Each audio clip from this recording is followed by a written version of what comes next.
100 años no es nada. 200 no tanto. Justicia Infinita Bicentenario. 200 años de historia. 200 años construyendo un camino. 200 años de democracia que... que en realidad de democracia, lo que se dice democracia, ni fueron 200 años y además se vio a veces sustituida de a ratos por señores que prefirieron evitarse ese pequeño e incómodo trámite de las urnas. Pero lo cierto es que también tuvimos muchos de nosotros. Justicia Infinita Bicentenario te invita a conocer de cerca la historia de aquellos que sí encontraron en la voluntad de los ciudadanos el valor de presidir los destinos de la patria y que bien, mal o más o menos forjaron la rica historia de nuestro país.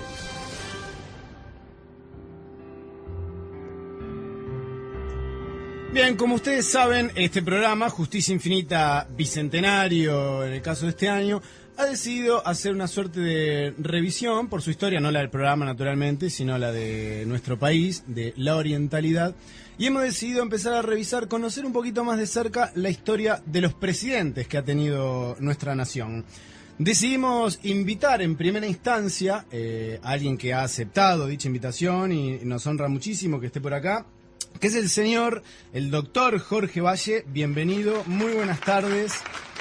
Tenemos nada menos que el honor de tener una persona que fue presidente de la República para hablar del primer presidente de la República, ¿no?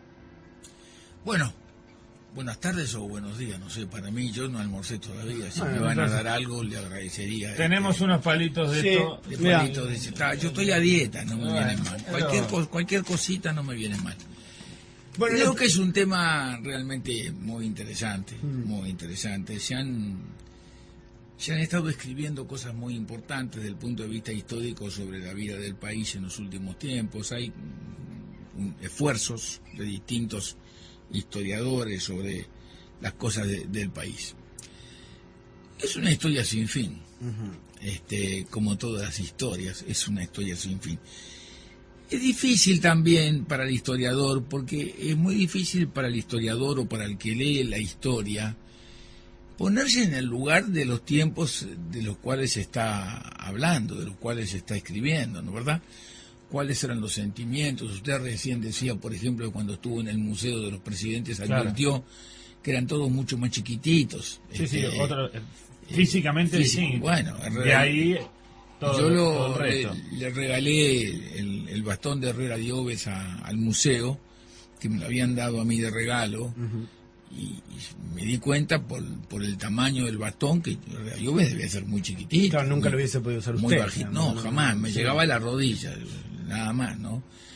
Quiero decirle que sí, pero no solamente el cambio físico, las situaciones, los sentimientos, cuál era la realidad social, la realidad política, la realidad educativa de todo ese mundo en aquel tiempo. Ese es el trabajo más difícil, ubicarse en ese contexto. Claro, pero por supuesto, había algunos muy ilustrados, los famosos 4 o 5 hermanos eran todos muy ilustrados, porque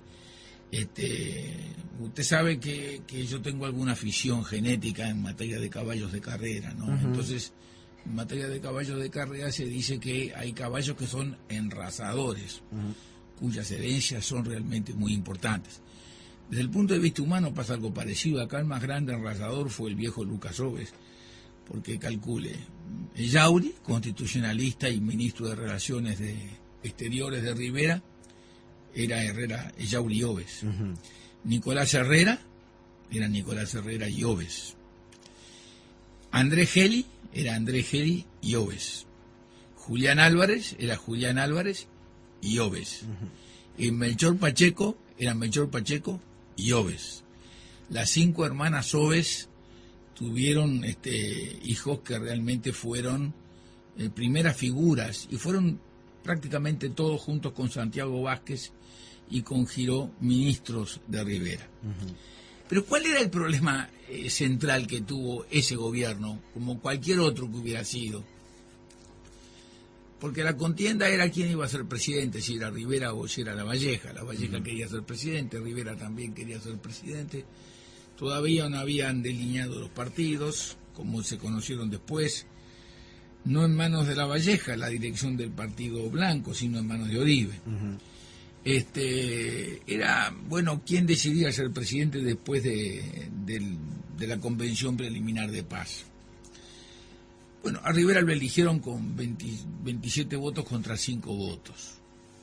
En la Asamblea Constituyente, los senadores y diputados electos en la primera Constitución, la de 1830. Ya es un primer dato, ¿no? O sea, el Pero primer presidente de la República tiene 27 votos. Es claro, bueno, pero eran los representantes. Sí, claro. Porque lo que sucedía es que no se elegía por parte del voto popular. Claro, no era una democracia directa, digamos. Sino claro, era como es en los Estados Unidos. Claro. Hoy se eligen representantes que a su vez votan. Los representantes respetan la decisión del electorado en su mayoría, por cierto. Pero la situación del país era tan poco sólida en aquel momento en cuanto a su independencia, que Dorrego, por ejemplo, que fue presidente de la República Argentina y que lo mató Lavalle en una barbaridad que marcó para siempre, como el propio Rivera lo escribió a su amigo José Gregorio Espinosa, marcó para siempre la historia argentina, el fusilamiento de Dorrego a manos de Lavalle. Dorrego opinaba que este estado uruguayo, la banda oriental, mejor dicho, no había Uruguay, ¿no? Había banda oriental. La banda oriental tampoco era la banda oriental del río Uruguay. A la banda oriental se le llamaba la banda oriental del Paraná. Lo importante era el Paraná, no era el Uruguay, ¿no? Dorrego creía... Claro, porque toma más allá del río Uruguay. Claro, porque además era el río importante, era el Paraná. Dorrego decía que la banda oriental podía ser una linda estancia, pero no un estado soberano. Y la discusión sobre si era posible la existencia de ese estado soberano fue tan real que si usted se fija, en 1825, en la Florida, en la segunda ley, nos incorporamos a las Provincias Unidas de la República Unión, Argentina. La ley de unión. Claro, la ley de unión. Y cuando la Asamblea de las Provincias Unidas de la hoy República Argentina nos integra y nos acepta en nuestra decisión soberana, al día siguiente el emperador de Brasil le declara la guerra a las Provincias Unidas. Lo cual significa que la disputa por el territorio oriental, de la banda oriental, existía desde siempre, desde la época de España y Portugal, y luego desde la época del Imperio de Brasil y las Provincias Unidas, desde siempre. Y una de las cosas que determinó que se alcanzara el Tratado Preliminar de Paz, la Convención Preliminar de Paz, fue la situación interna del Brasil. Mucha gente atribuye, sobre todo los colorados, que la decisiva invasión de Rivera en las Misiones determinó el hecho de que el emperador brasilero admitiera lo que no había admitido nunca hasta ese momento, que fue la independencia de la banda oriental. Yo creo que no fue tan así. Creo que la invasión de las Misiones por parte de Rivera fue una cosa fantástica, porque las Misiones habían sido ocupadas en 1801 por la fuerza, por los portugueses, en 1801. No nos olvidemos que en 1800 ya estaba la guerra napoleónica establecida y ya Napoleón estaba junto a Francia, España estaba junto a Francia en las cosas militares. No nos olvidemos que en 1805, el 21 de octubre de 1805, se produce un hecho histórico tan importante que cambia el rumbo de la historia, que es la gran batalla naval de Trafalgar, en donde Nelson destruye a la gran flota de la Armada Invencible Española y de paso destruye a los franceses, que eran siempre bastante débiles en el mar. Y el mundo se comunicaba por el mar. Claro. O sea, Nelson le dio a Inglaterra el poder de transferir su tecnología, su sistema político, su sistema económico. O sea, Adam Smith, Locke, Stevenson, la fuerza del vapor, la revolución industrial y todo lo demás, el imperio británico se extendió por el mar gracias a un tuerto, El señor un almirante. manco llamado Nelson. Sí, ¿verdad? una primera globalización. Claro, digamos. pero no fue una primera, porque ya Roma era una globalización, ¿no? O sea, Nelson le dio a Inglaterra lo que Bill Gates le dio a los Estados Unidos, ¿no verdad? La globalización, porque es en inglés, y porque el instrumento es en inglés. Muy bien. Entonces, ¿qué sucede por entonces? La disputa por la banda oriental es central, y es central por dos razones. La primera es la comunicación, y la segunda es la alimentación. ¿Y por qué es la alimentación? Porque si ustedes se fijan, en la banda oriental, las pequeñas poblaciones estaban solamente a lo largo del río Uruguay. Belén, Paysandú, Santo Domingo de Soriano. Colonia, en 1680, fue fundada por una sociedad anglo-portuguesa para poder organizar el contrabando hacia la provincia de Buenos Aires y desde la provincia de Buenos Aires. Y el resto era una gran estancia manejada por los jesuitas. ¿Y cuál era la única proteína posible? Era la carne. Y no había otro lugar, porque no había un desarrollo ganadero en lo que hoy es el Imperio del Brasil. La ganadería se extendió desde el sur, y por tanto, cuando se funda en 1680 la colonia del Sacramento, se fundan las primeras misiones jesuíticas. La primera es San Borja, que se funda en 1685 con las demás misiones, que son las que se reclaman en 1813. Santa Tecla, Batoví y las 7 misiones orientales. ¿Orientales de qué? Orientales del río Uruguay, porque las otras existían, las misiones en las Misiones y en el Paraguay ya existían. ¿Qué quiero decir, por tanto? ¿Por qué se disputa toda la banda oriental ahincadamente? No solamente porque es el control del Río de la Plata, y los brasileros solamente podían ir a su hinterland por el río, y por eso el primer acto de la guerra de 70 lo decreta Francisco Solano López, ocupando el vapor Olimpia, que transportaba al gobernador de Mato Grosso, después ya de haber salido de Asunción hacia el norte. Lo mandan buscar, lo traen y lo ponen preso, y ahí se declara la guerra del Paraguay al Brasil. Sino porque además es el único lugar donde no hay una confrontación con los indios. En el lado de la provincia de Buenos Aires, la confrontación con los indios araucanos de las Salinas Grandes, la dinastía de los Piedras, de los Zorros, la Muncuraca, el Fucurá, los Ranqueles, era muy fuerte. Y por tanto, el Cabildo de Buenos Aires manejaba todo el territorio oriental de San José hacia el norte, y de ahí llevaban el ganado y la carne para Buenos Aires. ¿Y quiénes eran los proveedores monopólicos de carne en la provincia de Buenos Aires? Una sociedad, ¿entre quién? ¿Entre quién? Entre don Juan Manuel de Rosas y los ingleses. Y esa es la conmixtión permanente que hay. Acá no hay fronteras. O sea, no se puede entender la historia de Brasil sin conocer bien la de Río Grande do Sur. Y no se puede entender la historia del Uruguay sin conocer la de Río Grande do Sur, y viceversa. Porque es así. Porque Bento Goncalves era compadre de Rivera. Y Ferré, el gobernador de Corrientes, era también aliado político de Rivera. Porque pretendían armar un estado entre Ríos, Corrientes, las Misiones, Río Grande y la banda oriental. Claro. ¿Y por qué no se llegó? Y porque por un lado Rosas pretendía pretendía lo mismo, y por otro lado el Imperio pretendía lo mismo. Y porque además entre Ferré, Rivera y Bento González, los tres querían ser presidentes. Y ninguno cedía el mando al otro.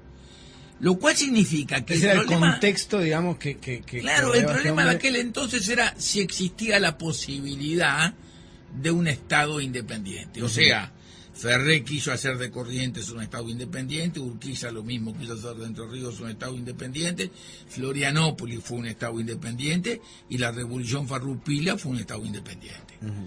Entonces, en esa lucha por la identidad, la primera presidencia no solamente tuvo el conflicto entre Rivera y Lavalleja, sino que tuvo el conflicto entre Rivera y la República Argentina de hoy, y entre Rivera y el Imperio.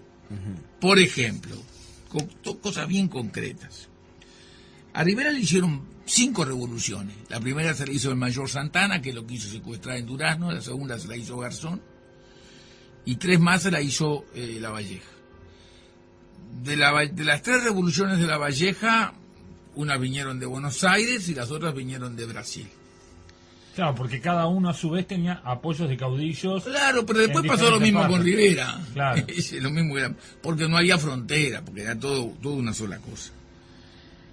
En 1834, en la tercera revolución lavallejista, propuso Lavalleja que el presidente y los ministros fueran juzgados por un tribunal integrado por un argentino, un brasilero y un inglés.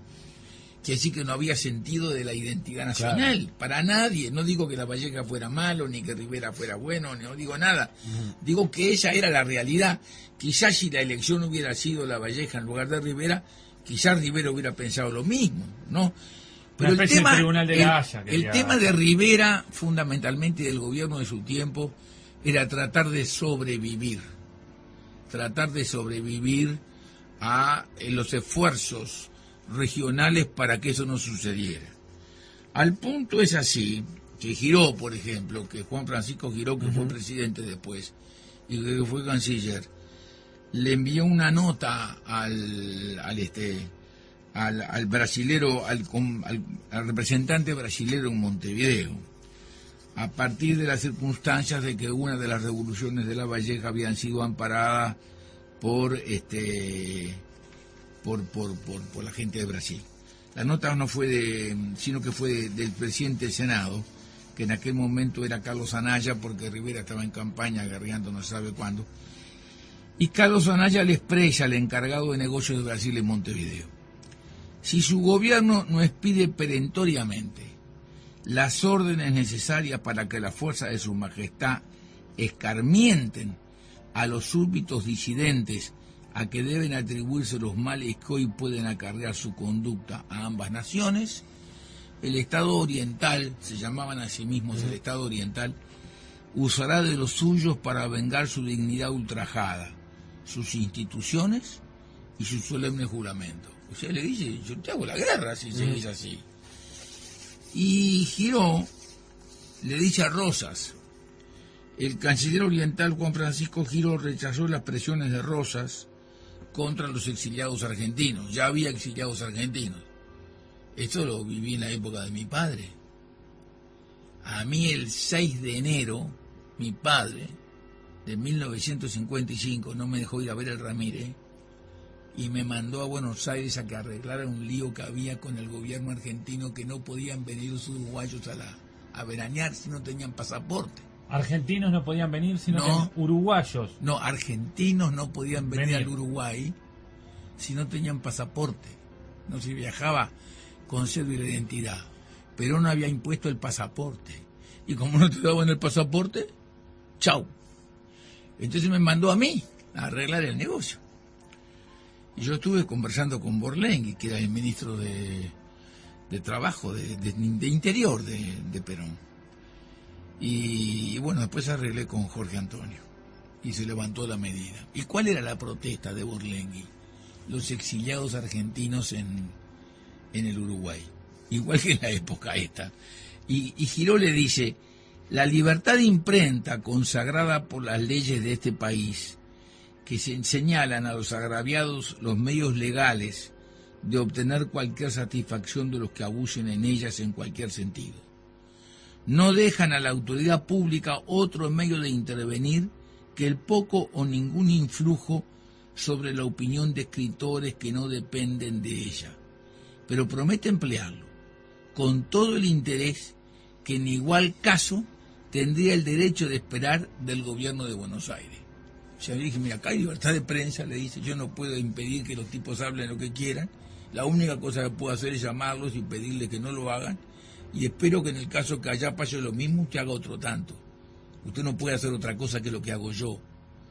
Sabedor como era que del otro lado el que escribía en contra de Rosa marchaba. O sea que el lío no era con la Argentina y el lío no era con Brasil, el lío era con los dos. Porque ambos países, de alguna forma u otra, siempre pensaron que la Argentina, con mucho más fuerza legal, porque nosotros fuimos parte del virreinato del Río de la Claro. Plata. Por tanto, era natural que sintieran que nosotros teníamos que integrar a las Provincias Unidas. Y el Imperio de Brasil, porque siempre consideró que su límite natural tenía que ser el Río de la Plata. Fíjense que el Imperio de Brasil ocupa las Misiones Orientales en 1801 y luego ya construida la colonia de Sacramento en distintas instancias en las cuales España reconquista por la fuerza de la colonia de Sacramento, finalmente en un tratado, el Tratado de Badajoz, creo, en 1750, se da la cosa tan extraña de que España cambia lo que era de ella, las Misiones Orientales, por lo que era de ella, la colonia del Sacramento. O sea, las Misiones Orientales quedan como uti possidetis en manos de los brasileros para siempre, que fue una de las cosas que Rivera trató de hacer. Una de las cosas, a mi juicio, más interesantes de esa época fue el intento que hizo Rivera de que el canciller uruguayo hablara con todos los cancilleres de todos los países de América que tenían problemas de límites con el Imperio de Brasil y hacer una negociación común de todos los hispanoparlantes contra los lusoparlantes, sobre la base del Tratado de San Ildefonso. O sea, si ustedes miran al gran canciller brasilero que los brasileros tanto idolatran y que nosotros tanto reconocemos, porque fue el que reconoció que el Yaguarón era por mitades y que la Laguna Merín también, el Barón de Río Branco, hizo la negociación tan bien hecha con todos los países limítrofes que se quedó con los pedazos en discusión en todos los casos. O sea, eso pasó con Paraguay, pasó con Bolivia, pasó con Perú, pasó con todos. Sin ninguna duda, la diplomacia portuguesa ha sido, desde antes del Imperio de Brasil, una diplomacia mucho más inteligente y mucho más apta para negociar y para discutir que la diplomacia española, y por ello, con la ayuda de Inglaterra, Portugal se mantuvo su integridad, porque cuando después de Ayacucho, Bolívar es instado por Dorrego, por Alvear y por el Deán Funes de seguir caminando para echar al emperador del Brasil de América, para que Brasil fuera una república como después lo fue. Y quien se lo impide es Inglaterra. Inglaterra le comunica a Santander, que estaba en Colombia, y es interesante ver la enorme correspondencia entre Bolívar y Santander, estando Santander en Bogotá y Bolívar en Bolivia. O sea que iban ya a caballo, ¿no? Y se ve que mandarían 10 o 12 para que alguno que se perdiera o que no llegara o que se muriera o que lo mataran, alguno llegara. Pero hay que ver la correspondencia, es enorme. Irían de a caballo hasta la costa y luego embarcarían en el Callao y irían hacia el norte. Pero es formidable cómo, pese a las dificultades de la época, todos se entendían y se escribían y tenían conocimiento uno del otro. Y a las grandes distancias, porque este continente Claro. además es extenso. Y no se olviden, por otra parte, que tanto Bolívar como San Martín y como O'Higgins habían sido en cierta medida revolucionarios en común cuando integraban la logia que desde Inglaterra presidía Francisco de Miranda, el colombiano, que fue el primero el venezolano, mejor dicho, el venezolano que fue el primero que armó esa gran conspiración, digamos, continental. Es la vida más apasionante que ustedes puedan imaginar, la vida de Francisco de Miranda, que viajó por toda Europa. Era un hombre cultísimo, era un hombre que tiene una cultura musical, una cultura científica, militar. Es el único americano cuyo nombre está en el Arco de Triunfo, porque salvó la Revolución Francesa. Y cuando los jacobinos le quisieron hacer un juicio, sus defensores fueron nada menos que Condorcet y Thomas Paine. Y usted va al Arco de Triunfo en París y dice Francisco de Miranda. Miranda, dice. Es el único, porque salvó a la Revolución Francesa del ataque de los austríacos y de la traición de Dumouriez. Y Rivera entonces... O sea que Rivera, el problema básico de Rivera durante los 4 años, se fue del gobierno el día que le correspondía, mejor dicho, no se fue el 1 de marzo, se fue en el mes de octubre. O sea, cumplió con su mandato, había hecho un acuerdo con Oribe. ¿Y cómo lo hizo el acuerdo con Oribe? Vicente Fidel López dice que Rivera era vivísimo. Vicente Fidel López, un argentino de la época que lo conoció personalmente, dice que Rivera era el rey del marketing. Naturalmente no emplea esa palabra, ¿no? Sí. Porque se supone que Rivera conocía el lugar por el sabor de los pastos. Dice que era todo mímica, que ella hacía el distraído, el que no sabía qué era, se alejaba, bajaba del caballo, agarraba un pasto, agarraba otro y después decía dónde estaba. Y Vicente Fidel López dice que no, que era macana, que él sabía dónde estaba, que hacía todo eso para impresionar. Es posible, que era el rey de los vivos, era el rey de los vivos. Alcanza con ver la negociación que hizo en las misiones, con lo de un lado y con lo del otro. Cuando Lavalleja le hizo la primera revolución, le ocupó Montevideo, porque Rivera estaba en campaña. El prefecto del puerto era Oribe. Y por tanto con Santiago Vázquez Mediante se reunieron del otro lado de la bahía de Montevideo. Y ese día Rivera le prometió la presidencia a Oribe, y Oribe se comprometió a darle la comandancia de armas a Rivera. Y ese día Lavalleja dejó de ser el caudillo de la otra comunidad política en ciernes, que todavía no existían. A partir de ese día lo fue Oribe. Y Oribe, sin ninguna duda, era un oficial formado por el ejército español.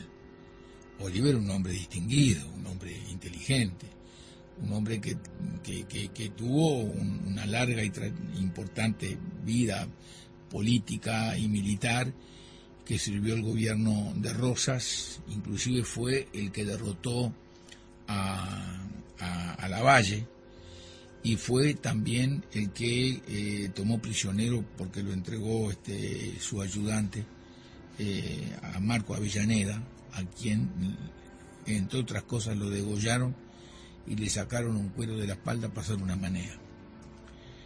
Lo que quiere decir, por tanto, que, o sea que Rivera en aquel manera, tiempo... perdón, ¿no? Sí. Con Oribe hizo un acuerdo. Totalmente. Y logró claro, sofocar esa rebelión de Lavalleja. La primera, después hicieron dos más. Y a su vez sacar del medio de alguna manera a Lavalleja, acordarle un costado y dejar a Oribe. Claro. Eligió quién iba a ser su oposición. Que no termina sucediendo.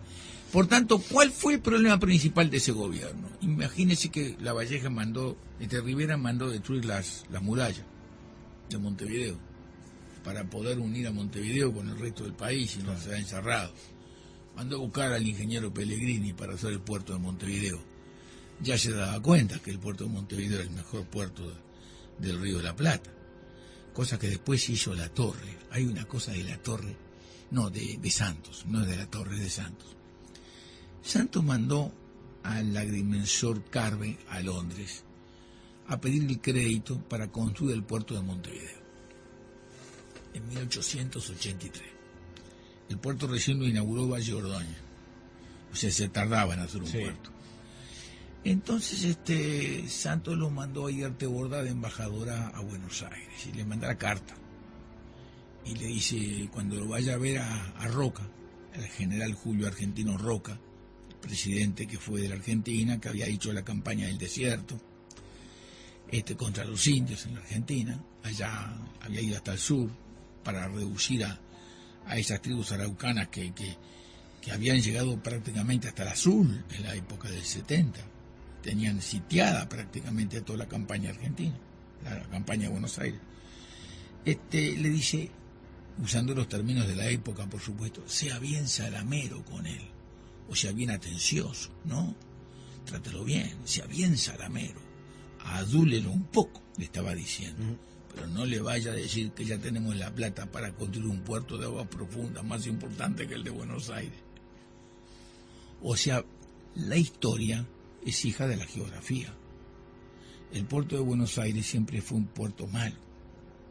Inclusive la gente, para bajar en el puerto de Buenos Aires en aquel tiempo, tenía que bajar lejos de la orilla en un bote, y del bote pasar una carreta, y de la carreta pasar a la orilla, porque no había profundidad natural.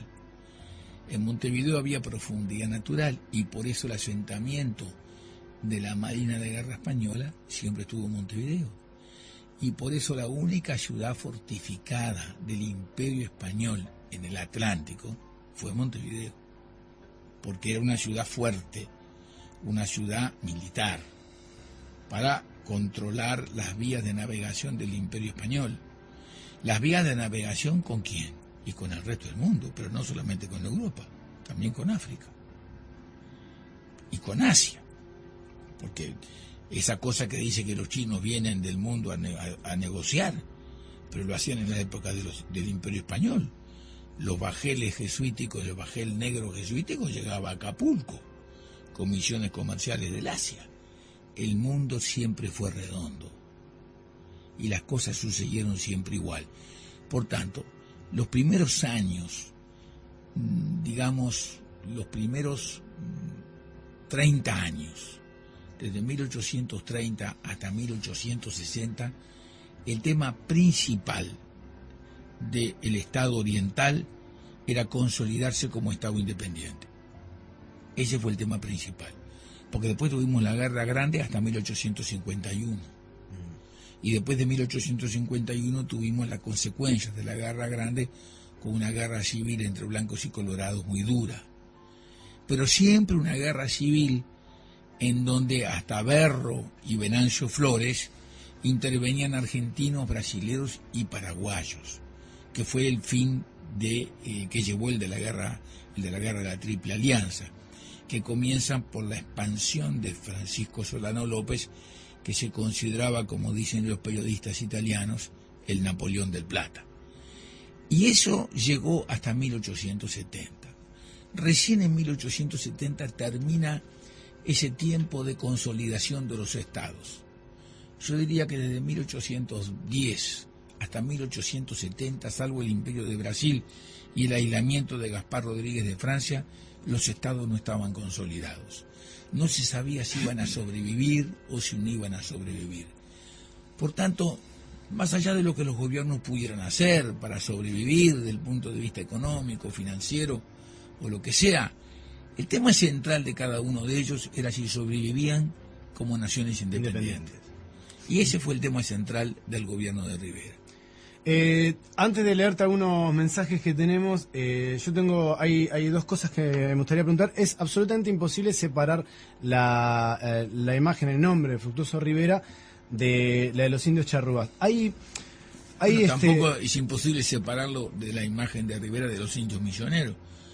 Porque, oh casualidad, cuando Rivera va a las misiones y lo hacen gobernador de las misiones, y por la convención preliminar de paz Rivera tiene que entregar las misiones, Rivera viene con el ejército con que va, con muchísimo ganado y con miles de indios misioneros que lo siguen a Rivera, lo acompañan a Rivera, y además de acompañar a Rivera, funda con ellos lo que es hoy Bella Unión. Sí, a mí lo que y algunos de ellos inclusive luego componen una colonia sobre la que escribió el escritor y historiador uruguayo Óscar Padrón Fabre en Durán, un libro precioso. Una cosa bien interesante, esos indios misioneros, todos sabían leer y escribir. Mientras que en la banda oriental leer y escribir sabían muy pocos, no muy pocos gauchos, indios cero. Los indios misioneros todos sabían leer y escribir, y están los documentos. ¿Y qué letrita? Sí, yo no quiero hacer no va por un juicio de valor lo que yo quiero hacer. Es una pregunta que de repente vos nos podés responder. Queda Sal si puedes, termina asignándole a Fructuoso Rivera, bueno, eso que decía, ¿no? Que es absolutamente imposible separarlo de lo que sucedió con los charrúas. Sin embargo, el otro día escuchaba un debate muy interesante donde se decía que en realidad el genocidio charrúa empezó mucho antes y terminó mucho después que Mire, perdón, que Rivera. todo eso es una historia de carácter político.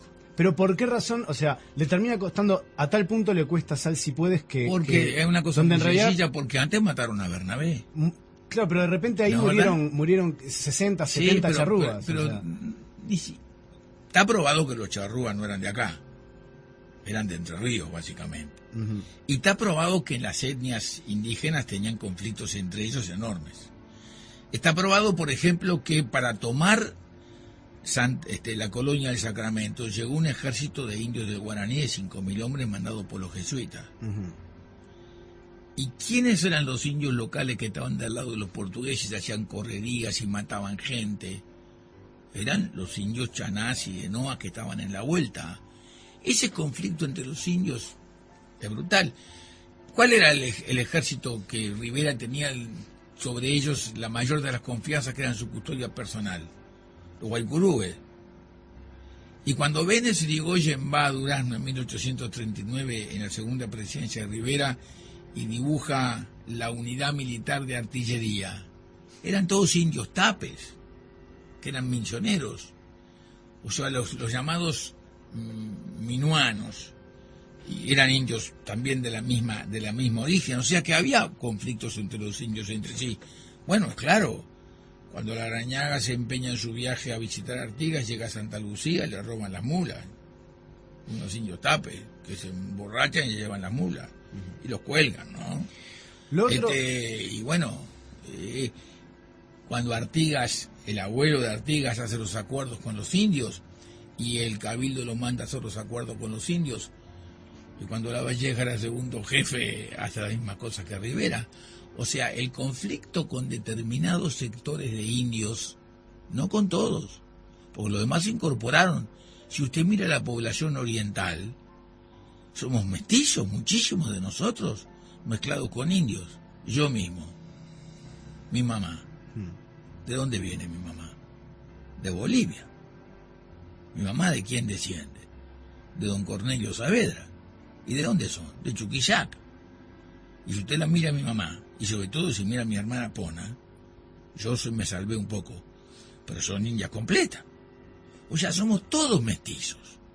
Lo que pasa es que había situaciones en donde había incorporaciones a la civilización y en otros casos resistencias absolutas.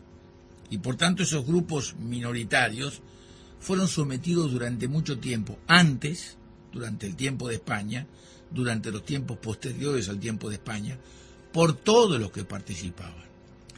Se acaba de publicar por Braco un pequeño libro sobre este tema, en donde Braco es un muchacho estudioso de este tema que lo acaba de publicar, recopilando documentos recogidos de los archivos españoles.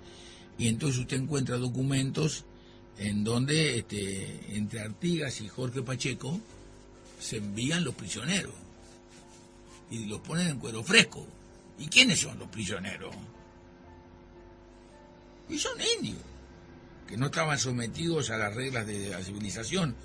O sea, todo eso tuvo una cosa muy, muy difícil. Y es lo que Borges, con esa ironía tan profunda de Borges, habla en la Historia Universal de la Infamia. Borges dice en la Historia Universal de la Infamia que en 1524 Bartolomé de las Casas se apiadó de los indios que morían en los infiernos caliginosos de las minas de oro antillanas. De esa extraña suerte de benevolencia, Carlos V admitió que llegaran los negros esclavos de África a América.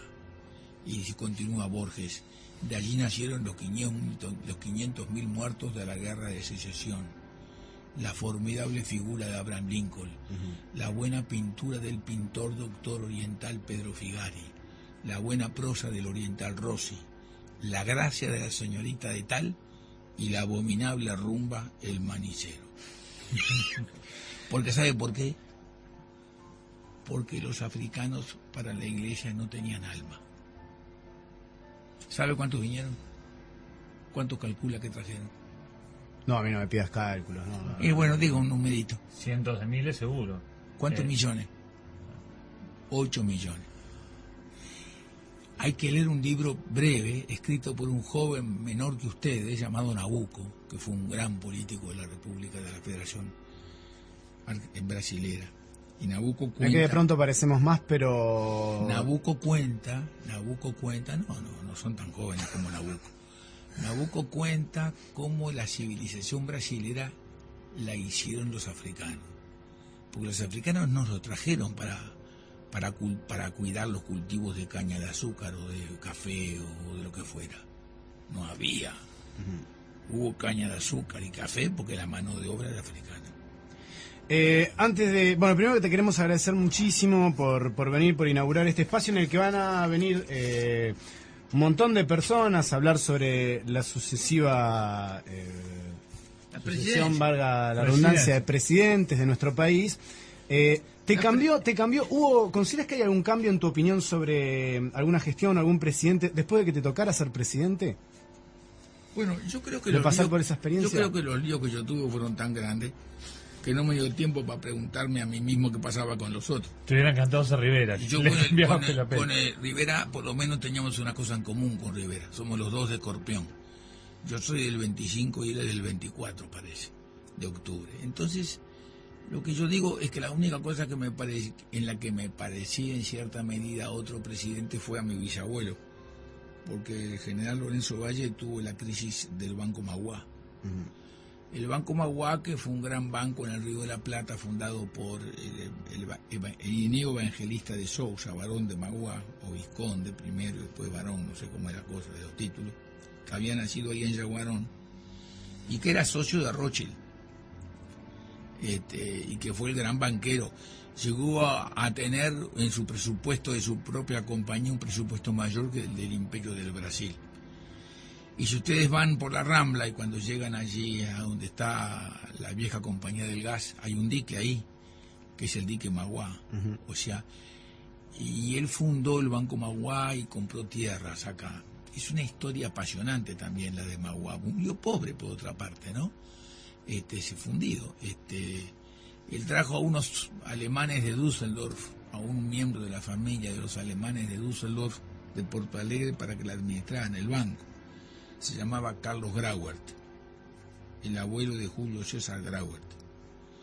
Y trajo de Brasil a un señor para que le administrara las tierras. Se llamaba Da Terra, que es el abuelo de don Gabriel Terra. Hay gente que sospecha... No sé si te dice algo eso. No, pero no te dice nada. Como son jóvenes y no han leído mucha historia. Don Gabriel Terra fue presidente de la República en 1933. Y Julio César Grauert murió en Pando a manos de la policía, resistiendo la dictadura de don Gabriel Terra.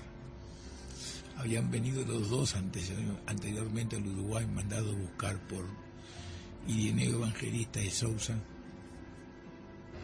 vizconde de Magua. Sí, perdón que esto último nos perdimos porque estamos recibiendo mensajes, gente. Bueno, hay mucha gente para empezar nos dicen, che, qué bien que imitan a Valle. No, o sea, están con nosotros. Ya ves que no tenemos mucha credibilidad. Esos son mancha orejas, sí. No tenemos mucha credibilidad. Bueno, che, yo me tengo que ir a almorzar. Sí, te agradecemos muchísimo, ya son las 2:10. Me tengo que ir. Te agradecemos mucho a haber inaugurado este espacio.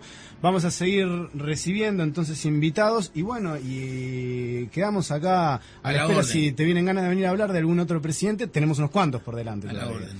Hay muchas cosas que se pueden contar y para que la gente también vaya conociendo cosas, ¿no? Cosas, por ejemplo, cuando yo tuve la crisis financiera, inclusive se escribió en algún libro donde dijo que mi hermano había hablado con fulano, con mengano, y mi hermano habló nunca con nadie. Mi hermano toca el piano en Vermont. Yo tampoco nunca hablé con Bush. Nunca le pedí a Bush. Igualmente de vos no te vamos a traer a vos. O sea, pero por supuesto, clavado, traigan a otro que va a hablar. Pero para Lorenzo Valle puede ser. Sí, ¿por qué no? Pero hay cosas muy interesantes. Yo, por ejemplo, como ustedes acaban de escuchar, fui partícipe de la crisis entre el gobierno argentino y mi padre en la época de Perón. Yo soy el único sobreviviente de que tuvo en el Tecuara cuando Perón se encontró con mi padre. El día en que Perón, por haber aceptado una entrevista con mi padre en la mitad del Río de la Plata, reconoció a la Argentina oficiosamente, pero era su presidente, que la mitad del río era nuestra. Porque hasta entonces la teoría argentina era que la orilla seca, o sea, era argentino hasta las aguas que llegaban a lamer las arenas de Pocito. Y eso cambió con Perón. Y Perón, con quien tuvimos nosotros tantas dificultades y tantas diferencias ideológicas y tan profundas y las mantenemos, sin embargo para el Uruguay fue una cosa formidable, porque Perón fue el presidente de la República Argentina que obligó al Congreso argentino a votar favorablemente el acuerdo sobre el Río de la Plata, porque nosotros no teníamos límite con la República Argentina. El acuerdo sobre los límites del río Uruguay se hizo en el primer gobierno blanco, con el capitán de navío Martínez Montero, y yo recuerdo eso porque yo fui miembro informante junto con el diputado Paisé en la Cámara, que fue un buen acuerdo sobre el río Uruguay. Y el acuerdo del Río de la Plata se hizo en los tratados se instrumentaron y se firmaron con la Carta Muró, que vive en la República Argentina como embajador en tiempos del gobierno de Pacheco, y luego en los primeros tiempos del gobierno de Bordaberry, Perón hizo que el Congreso argentino aprobara ese tratado. Nosotros lo habíamos aprobado, el Congreso argentino no. Fue Perón el que nos dio límites.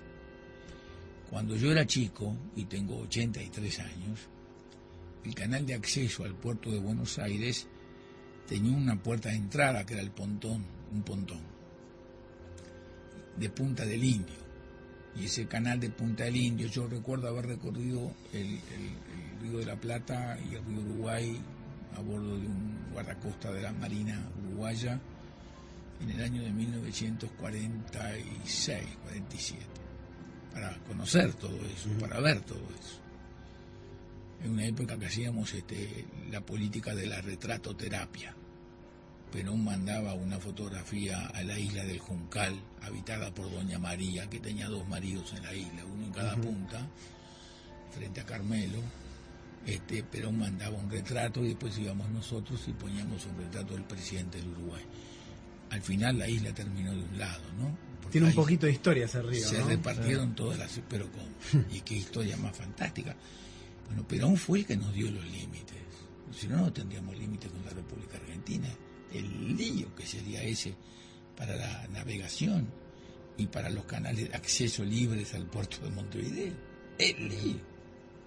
Tenemos que haberlo llevado a La Haya. Sí, claro, con el lío que tuvimos con la planta.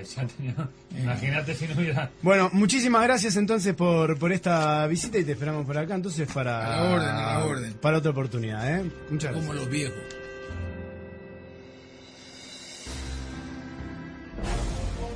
100 años no es nada. 200 no tanto. Justicia Infinita Bicentenario.